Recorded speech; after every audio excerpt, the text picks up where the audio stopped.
আৰু নলবাৰীত আছুৰ সদস্যক হত্যাৰ পিছতে জাঙুৰ খাই উঠিল সদৌ অসম ছাত্ৰ সন্থা হত্যাকাৰীক শীঘ্ৰেই কৰায়ত্ব কৰাৰ দাবী আছুৰ সভাপতি উৎপল শৰ্মাৰ এই ঘটনাক আছুৱে সহজভাৱে নলয় বুলি মন্তব্য উৎপল শৰ্মাৰ দোষীক কঠোৰতম শাস্তি প্ৰদানৰ দাবী ছাত্ৰ সংগঠনটোৰ ন্যায় লাভ নকৰিলে তীব্ৰ প্ৰতিবাদৰ হুংকাৰ আছুৰ নলবাৰীত আছুৰ সদস্য পশ্চিম নলবাৰী আঞ্চলিক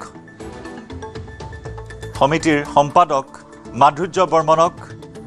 দুৰ্বৃত্তই হত্যা কৰা বিষয়টোক লৈ সৰব হৈ পৰিছে সদৌ অসম ছাত্ৰ সন্থাৰ নেতৃত্ব এয়া সভাপতি উৎপল শৰ্মাৰ পোষ্ট হত্যাকাৰীক শীঘ্ৰে কৰায়ত্ব কৰাৰ দাবী জনাইছে আছুৰ সভাপতিগৰাকীয়ে এই ঘটনাক আছুৱে সহজভাৱে মানি নলয় বুলি উৎপল শৰ্মাৰ মন্তব্য দোষী কঠোৰতম শাস্তি প্ৰদানৰ দাবী ছাত্ৰ সংগঠনটোৰ ন্যায় লাভ নকৰিলে তীব্ৰ প্ৰতিবাদৰ হুংকাৰ আছুৰ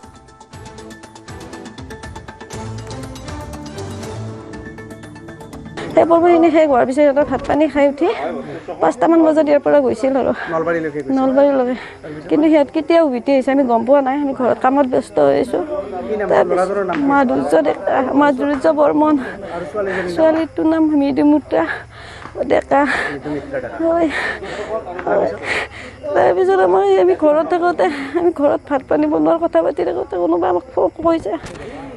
বাবুৰ এক্সিডেণ্ট হৈছে আমি দৌৰি যাই দেখা পাইছোঁ বাবু আৰু পৃথিৱীত নাই মোৰ ভাগিন হয় ইয়াত আঘাতৰ চিন আছে বাবুৰ হয় দুইজনৰে ছোৱালীজনৰ ইয়াত ল'ৰাজনৰ ইয়াত আৰু পিঠিত আছে চোলা তোলা ফালি দিছে চোলা তোলা গোটেই ভাল আছে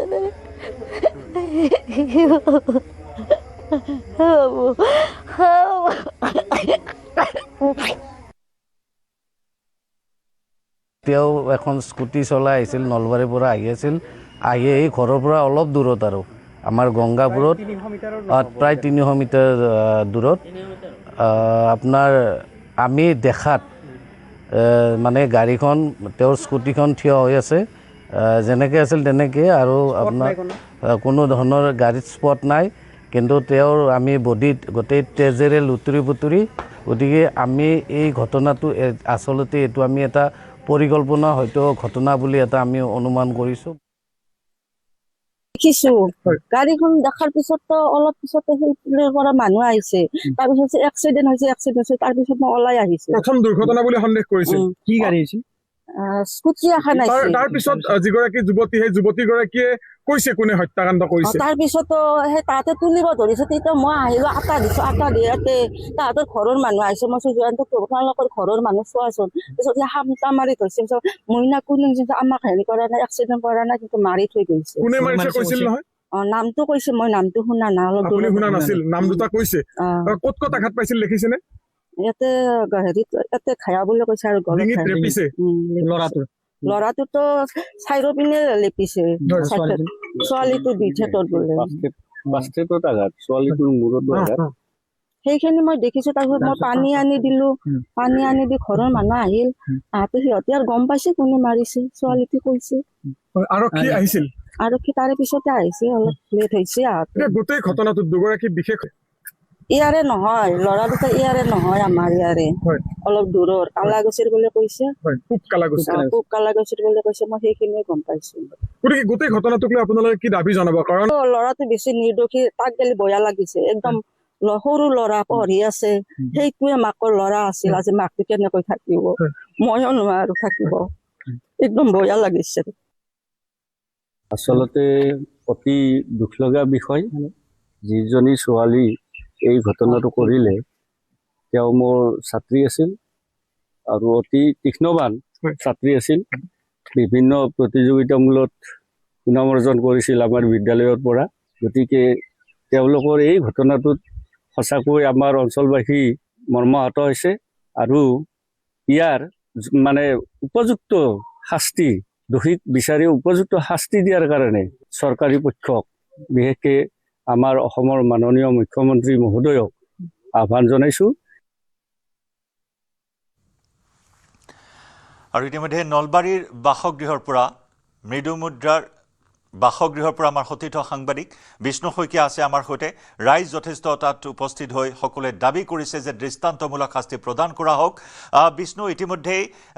এগৰাকী যুৱকৰ প্ৰাণ কাঢ়ি লৈ গ'ল যি নেকি একমাত্ৰ পুত্ৰ সন্তান আছিল সেই দুৰ্ভগীয়া পৰিয়ালটোৰ আৰু তাৰ পিছত এতিয়া সকলোৱে অপেক্ষা কৰিছে যে দুৰ্বৃত্তক অতি শীঘ্ৰে গ্ৰেপ্তাৰ কৰা হোক আছু এই মুহূৰ্তত সৰব হৈ পৰিছে আছুৰ কোনোবা প্ৰতিনিধি উপস্থিত হৈছে নেকি কাৰণ 12-15 ঘণ্টা হৈ গ'ল ঘটনাৰ এতিয়াও দুৰ্বৃত্ত কৰায়ত্ব কৰিব পৰা নাই আপুনি জনাইছে যে লোকেশন ইতিমধ্যে ট্ৰেস কৰা হৈছে কিন্তু দুৰ্বৃত্তক এতিয়াও কৰায়ত্ব কৰিব পৰা নাই আৰক্ষীয়ে চাওক জয়ন্ত তাৰ পূৰ্বে মই এটা ব্ৰেকিং নিউজ এই মুহূৰ্তত দিব বিচাৰিছোঁ যে এই মুহূৰ্তত আমাৰ হাতলৈ যি খবৰ আহিছে যে যি ঘাতক ৰ'জ আলীৰ পৰিয়ালে মাতৃ পিতৃসহ তেওঁৰ পৰিয়ালে ইতিমধ্যেই ঘৰ এৰি পলায়ন কৰিছে আৰু মুকালমুৱা আৰক্ষীয়ে অভিযান চলাই আছে এই মুহূৰ্তত আৰু আপুনি কৈছে যে সদৌ অসম ছাত্ৰ সন্থাৰ কোনো প্ৰতিনিধি আছে নেকি যিহেতু মাধুৰ্য বৰ্মন ইতিমধ্যে ঘাতকৰ আক্ৰমণত প্ৰাণ হেৰুৱাবলগীয়া হৈছে তেওঁ পশ্চিম নলবাৰীৰ আঞ্চলিক ছাত্ৰ সন্থাৰ সহসাধাৰণ সম্পাদকৰ দায়িত্বত আছিলে যথেষ্ট শোকাকুল পৰিৱেশ বিৰাজ কৰিছে সদৌ অসম ছাত্ৰ সন্থাৰ কৰ্মীসকলৰ মাজত আৰু এই মুহূৰ্তত নলবাৰী জিলা ছাত্ৰ সন্থাৰ যি মুখ্য কাৰ্যালয় আছে সেই কাৰ্যালয়ত এক প্ৰতিবাদী কাৰ্যসূচী ৰূপায়ণ কৰিছে সদৌ অসম ছাত্ৰ সন্থাৰ নলবাৰী জিলা সমিতিয়ে গতিকে সদৌ অসম ছাত্ৰ সন্থাৰ যিসকল প্ৰতিনিধি আছে যিসকল কৰ্মী আছে সকলো প্ৰত্যেকখন আঞ্চলিক প্ৰত্যেকখন শাখা জিলা শাখাকে আৰম্ভ কৰি সকলোৱে নলবাৰী জিলা মুখ্য কাৰ্যালয়ত এই মুহূৰ্তত প্ৰতিবাদত তেওঁলোক বহিছে উচিত বিচাৰ বিচাৰিছে দোষীৰ ন্যায় বিচাৰি তেওঁলোকে প্ৰতিবাদ সাব্যস্ত কৰিছে আৰু দ্বিতীয়টো আমি কৈছোঁ যে ৰ'জ আলীৰ পৰিয়ালে ঘৰ দুৱাৰ এৰি এই মুহূৰ্তত পলায়ন কৰিছে আৰক্ষী গৈছে মুকালমুৱা আৰক্ষী গৈছে কিন্তু মুকালমুৱা আৰক্ষীয়ে তেওঁলোকক ঘৰত বিচাৰি পোৱা নাই গাঁওবাসীক সোধা পোছা কৰিছে আৰু ৰ'জ আলীক কৰায়ত্ব কৰিবৰ কাৰণে ইতিমধ্যে গুৱাহাটী পল্টন বজাৰ আৰক্ষী আৰু বশিষ্ঠ আৰক্ষীয়ে এলাৰ্ট জাৰি কৰিছে যাতে ৰেল ষ্টেচনেদিয়ে বা কোনো ধৰণে যাতে পলায়ন কৰিব নোৱাৰে ৰ'জ আলীয়ে তাৰ বাবে ৰেড এলাৰ্ট জাৰি কৰা হৈছে পল্টন বজাৰ ষ্টেচন আৰম্ভ কৰি গুৱাহাটীৰ আটাইকেইটা যাতায়াত কৰা যিসমূহ ষ্টেচন আছে ৰেল ষ্টেচন আছে Guwahati rail station Kamakhya rail ষ্টেচনকে আৰম্ভ কৰি সমান্তৰালভাৱে তেওঁ কিছু সময়ৰ পূৰ্বে আদাবাৰীত শেষৰটো লোকেশ্যন ট্ৰেক কৰিবলৈ সক্ষম হৈছিল আৰক্ষীয়ে গতিকে হয়তো কিছু সময়ৰ পিছতেই ৰ'জ আলীক ধৰিবলৈ সক্ষম হ'ব আৰক্ষীয়ে কাৰণ ইতিমধ্যে আদাবাৰীত তেওঁৰ লোকেশ্যন শেষৰটো অন্তিম লোকেশ্যন আৰক্ষীয়ে লাভ কৰিছে আদাবাৰীৰ পৰা আৰু ঘৰৰ যিহেতু পৰিয়ালৰ সকলো লোক ইতিমধ্যে পলায়ন কৰিছে আৰক্ষীৰ অভিযান তীব্ৰতৰ কৰিছে আৰু গুৱাহাটী আৰক্ষীৰ পৰা আৰম্ভ কৰি নলবাৰী আৰক্ষীলৈকে সকলোৱে ৰেড এলাৰ্ট জাৰি কৰিছে যাতে যিকোনো স্থানতে দেখিলে ৰ'জ আলীক খবৰ দিয়ে যাতে তেওঁক গ্ৰেপ্তাৰ কৰিব পাৰে গতিকে পৰিস্থিতি যথেষ্ট গম্ভীৰ হৈ পৰিছে বিষয়টো এতিয়া কেৱল এটা আক্ৰমণৰ ঘটনাতে সীমাবদ্ধ হৈ থকা নাই লাভ জেহাদৰ এটা প্ৰসংগ আহিছে যদি আৰক্ষীয়ে বেছি সময় দিয়ে তেতিয়াহ'লে বহিৰাজ্যলৈ পলাই যাব পাৰে হত্যাকাৰী বিষ্ণু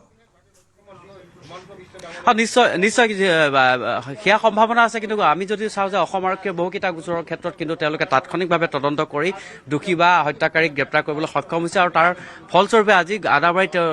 ৰ'জ আলীৰ শেহতীয়া লোকেশ্যন যিহেতু ট্ৰেক কৰিছে হয়তো কিছু সময়ৰ পিছতে গ্ৰেপ্তাৰ কৰাৰ সম্ভাৱনা যথেষ্ট প্ৰবল আৰু গুৱাহাটী আৰক্ষী যথেষ্ট স্মাৰ্ট গতিকে গুৱাহাটী আৰক্ষী হয়তো খুব সোনকালেই গ্ৰেপ্তাৰ কৰিব পাৰে গতিকে সেই আশাতে সকলোৱে আছে আৰু গ্ৰেপ্তাৰ কৰাটো বিচাৰিছে সকলোৱে আৰু মাতৃ পিতৃকে ধৰি পৰিয়ালৰ সকলোৱে ঘৰ দুৱাৰ এৰি ইতিমধ্যেই গাঁৱৰ পৰা পলায়ন কৰিছে তাতো অভিযান চলাই আছে মুকালমুৱা আৰক্ষীয়ে সমান্তৰালভাৱে ৰেল ষ্টেচনৰ পৰা আৰম্ভ কৰি বাছ ষ্টেচনৰ পৰা আৰম্ভ কৰি সকলোতে যি স্থানেদি পলায়ন কৰিব পাৰে সকলো স্থানতে ৰেড এলাৰ্ট সেয়াই অপেক্ষা কৰিছে এতিয়া যে অতি শীঘ্ৰেই দুৰ্বৃত্ত কৰায়ত্ব হওক আৰু দৃষ্টান্তমূলক শাস্তি হওক সেয়াই দাবী এই মুহূৰ্তত ৰাজ্যৰ সৰ্বত্ৰে উত্থাপন হৈছে বিষ্ণু ধন্যবাদ জ্ঞাপন কৰিছোঁ আমি ঘাতকৰ সেই আলোকচিত্ৰ এই মুহূৰ্তত দেখুৱাব বিচাৰিছোঁ ঘাতকৰ আলোকচিত্ৰ সম্পূৰ্ণকৈ যদি আমি স্ক্ৰীণত পাওঁ এই মুহূৰ্তত ৰ'জ আলী এইজন ৰ'জ আলীয়ে নৃশংসভাৱে হত্যা কৰিলে মাধুৰ্য বৰ্মনক আৰু লগতে মৃদু মুদ্ৰা ডেকা নামৰ সেইগৰাকী ছাত্ৰীক নৱমা শ্ৰেণীৰ পৰাই আতিশয্য চলাই আহিছিল প্ৰেমৰ প্ৰস্তাৱ দি আহিছিল বিয়াত বহিবলৈ আনকি বাল্য বিবাহত বহিবলৈও আনকি ভাবুকি প্ৰদান কৰি আহিছিল আনকি চলিত বৰ্ষৰ ফেব্ৰুৱাৰী মাহত গৈও ঘৰত গৈ